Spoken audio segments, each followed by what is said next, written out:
Olá! Dessa vez vamos ter uma videoaula em tempo de coronavírus. Nesse momento precisamos usar todos os recursos disponíveis da tecnologia informatizada. Sejam bem-vindos a mais essa aula. Hoje vamos aprender a como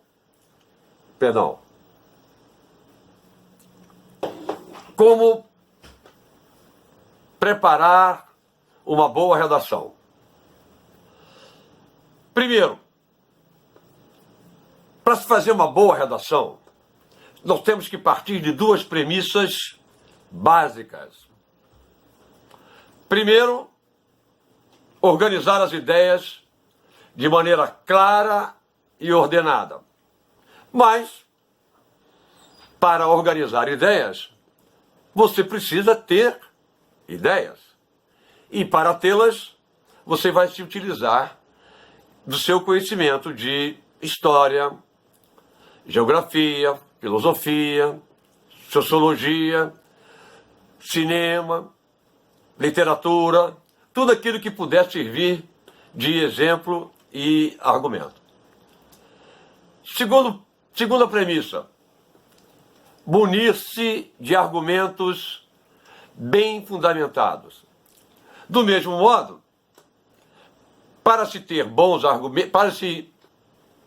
preparar bons argumentos, é preciso ter bons argumentos. E isso você vai conseguir da mesma forma nessas mesmas disciplinas, nessas mesmas matérias que eu acabei de citar.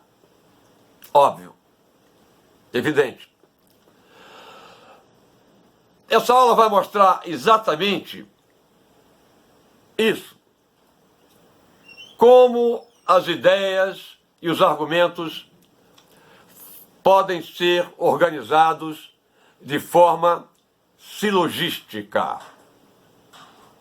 Você poderá perguntar, mas o que é silogismo? Você sabe o que é silogismo. Você não sabe que tem esse nome, mas você sabe.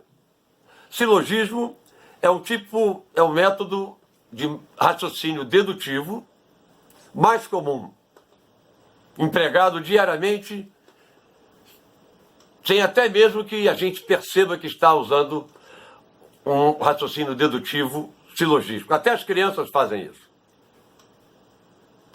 O silogismo,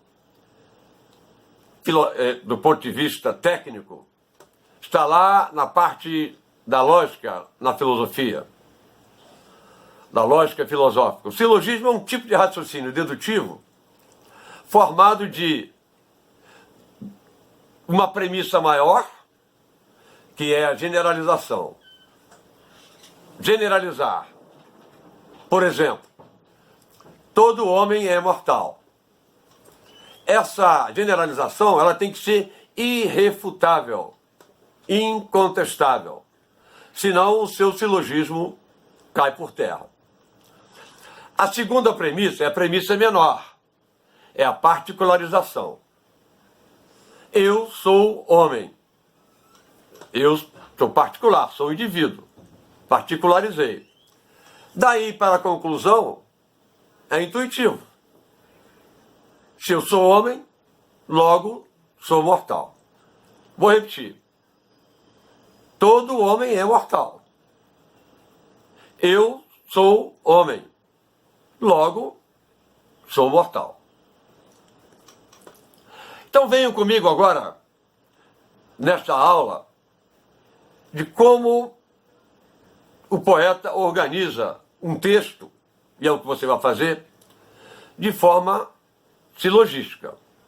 Nós vamos utilizar como exemplo o conhecido soneto de Gregório de Matos Guerra,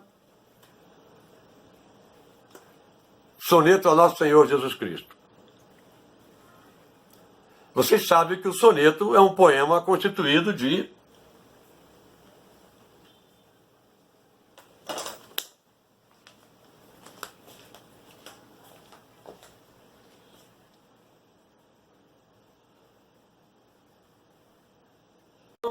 acompanhe meu raciocínio. Venham comigo. Vamos ver, neste conhecido soneto de Gregório de Matos Guerra, como um texto pode ser construído, montado, estruturado de forma silogística. Vocês sabem que o soneto tem 2 quartetos e 2 tercetos. Bom, para entender o poema, precisamos fazer o levantamento do vocabulário de todas as palavras que aparecem neste conhecido soneto de Gregório de Matos, a Jesus Cristo Nosso Senhor. Vejam bem, a primeira parte, o primeiro passo para a leitura e interpretação de um poema ou de um texto é compreender, entender o texto. É a primeira fase, é a compreensão. Compreensão é diferente de interpretação. Primeiro você tem que entender o que o poeta está dizendo, para depois interpretar as suas palavras. Então vejam só. Pequei, Senhor, mas não porque em pecado da vossa alta clemência me despido. Você tem que entender isso aí. Ele está dizendo o quê? Que pecou. Mas ele não vai se despedir da alta clemência, quer dizer, da capacidade de perdoar de Jesus. Ele não vai se despedir, não vai desprezar. Ao contrário, antes, a palavra antes quer dizer antes pelo contrário. Quanto mais tenho delinquido, quanto mais tenho pecado, vos tenho a perdoar mais empenhado. Ou seja, em outras palavras, quanto mais ele peca, mais Jesus o perdoa.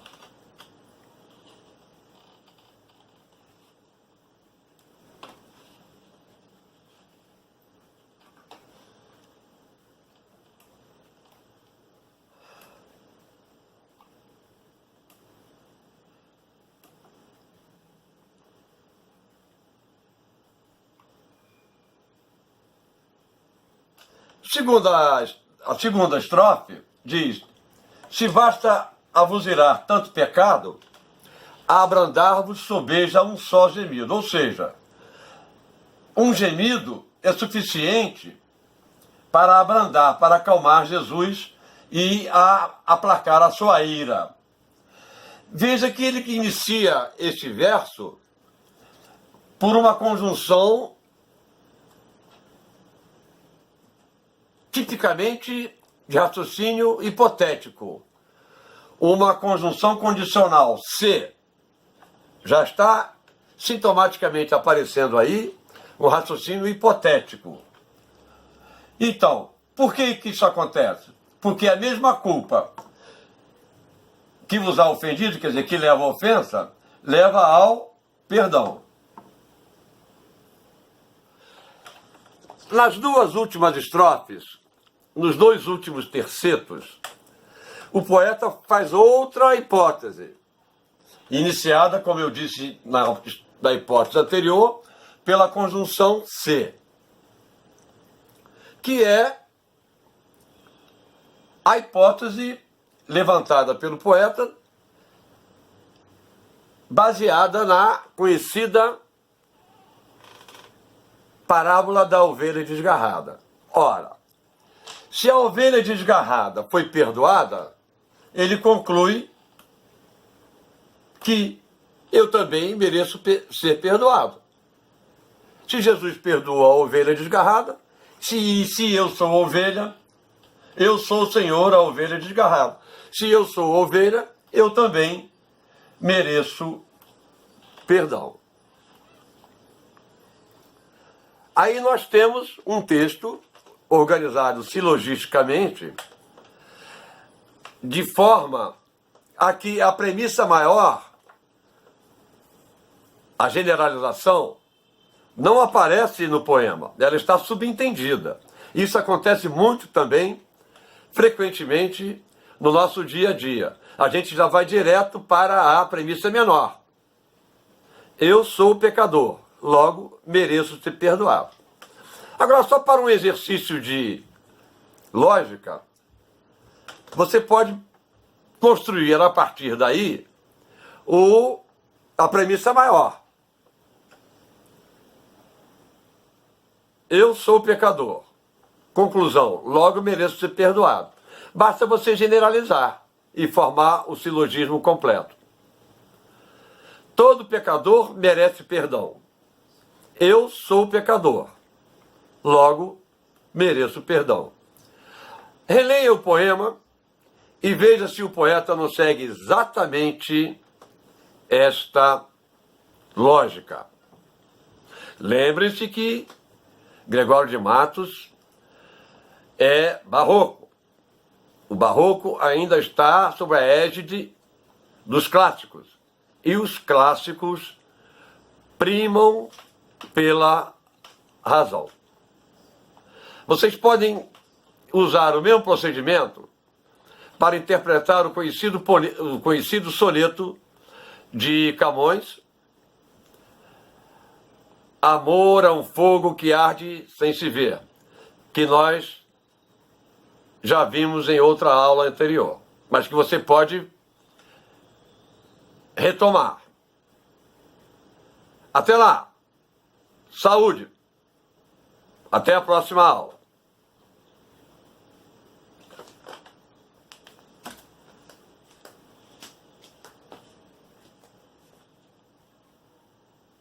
Então, como vocês puderam ver, o poeta argumenta com Jesus que ele deve ser perdoado. Ele pede perdão? Não. Ele convence Jesus de que deve ser perdoado. E quais são os argumentos que ele apresenta? Primeiro, quanto mais Jesus o perdoa, mais a glória de Jesus se eleva. E quanto mais ele peca, mais Jesus o perdoa. A sua redação também deve ser assim. Tem que ser argumentativa. Quem quer convencer, quem argumenta, quer convencer. Então, a sua redação deve ter um mínimo de convencimento. Não pode ser um amontoado de palavras desconexas. Concorda? Se você gostou dessa aula, dá um like no nosso canal, entre em contato conosco no nosso telefone ou no nosso zap e você será atendido pessoalmente. Até mais. Até a próxima aula.